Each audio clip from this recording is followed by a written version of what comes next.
Yang pertama, Hendrawan. Jadi harapan utama untuk bulu tangkis Malaysia. Nama Hendrawan bisa dibilang sebagai salah satu legenda badminton Indonesia. Apalagi kalau mengingat dirinya sempat 3 kali meraih piala emas dan 1 kali juara dunia.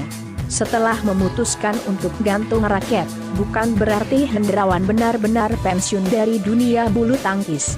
Ya, dirinya malah memutuskan untuk menempuh karir baru sebagai seorang pelatih lantaran pamornya jadi seorang pelatih jadi makin terkenal. Alhasil 2009 negeri jiran Malaysia memutuskan untuk merekrutnya untuk melatih atlet bernama Lee Chong Wei. Beruntung di tangan Hendrawan, pemain yang karirnya sempat merosot jadi naik secara drastis, bahkan jadi juara 2 Olimpiade 2016. Kedua, Atik Jauhari, membawa India jadi yang terbaik di dunia. Atik Jauhari bisa dianggap sebagai salah satu guru besar bulu tangkis Indonesia. Pasalnya melalui tangan dinginnya itu, lahirlah para atlet hebat seperti Lim Swee King, Icuk Sugiarto, Hastomo Arbi dan Edi Kurniawan. Lantaran namanya yang sudah terkenal di dunia bulu tangkis, alhasil beberapa negara tertarik untuk meminangnya sebagai pelatih di sana. Mulai dari Swedia, Thailand hingga India pun sempat disundai guru besar bulu tangkis yang satu ini.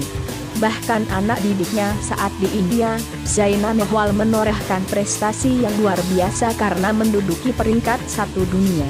Lihat sendiri kan bagaimana hebatnya para pelatih Indonesia ini.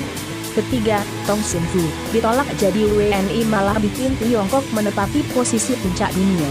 Dari tangan dingin Tong Sin Fu, sejatinya lahir para pemain kebanggaan Indonesia seperti Alen Budi Kusuma, Ardi Wiranata, Joko Supriyanto, Haryanto Arbi, dan Suksya Susanti. Namun demikian, masalah utama dari pria kelahiran Lampung ini adalah kewarganegaraan yang ternyata ikut orang tua alias bukan WNI. Kendati pun demikian, berkali-kali mengajukan permohonan, seolah prosesnya dipersulit, hingga akhirnya dia memilih menetap saja dan melatih tim Tiongkok. Dari tangan dinginnya itu pula, lahir para pemain hebat dunia asal negeri tirai bambu seperti Lin Dan, Chiak Suan Se, dan ganda putra Chai Yun Thu Hai Feng. Bisa dibilang ditolaknya status WNI sang pelatih tangguh ini adalah salah satu kehilangan Indonesia terbesar di dunia badminton. Keempat, Reksi Mainaki, pemain termahal yang sudah jadi pelatih berbagai negara. Nama Reksi Mainaki pertama bersinar saat dirinya memperoleh medali emas dalam Olimpiade Atlanta 1996.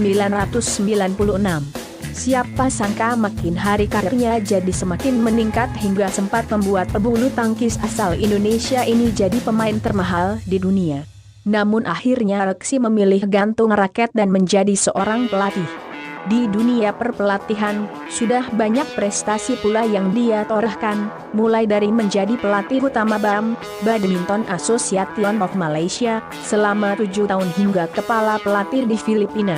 Hingga akhirnya 2014 Reksi memilih untuk melatih Indonesia dan mengantarkan Bumi Pertiwi beberapa kali masuk final Piala emas.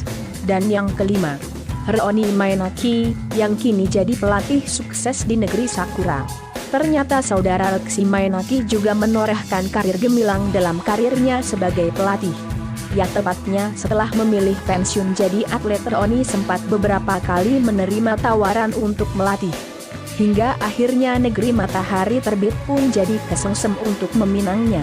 Di tangan Roni Mainaki, tim Jepang yang awalnya terpuruk bisa bangkit bahkan berapa kali membuat Indonesia kewalahan.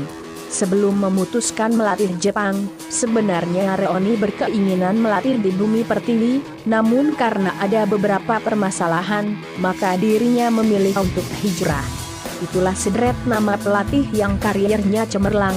Catatan, mereka melatih di luar bukan berarti tidak mau melatih di Indonesia, melainkan di Indonesia sangat banyak pelatih profesional, maka hal itulah yang dimanfaatkan negara lain untuk memajukan bulu tangkis di negaranya.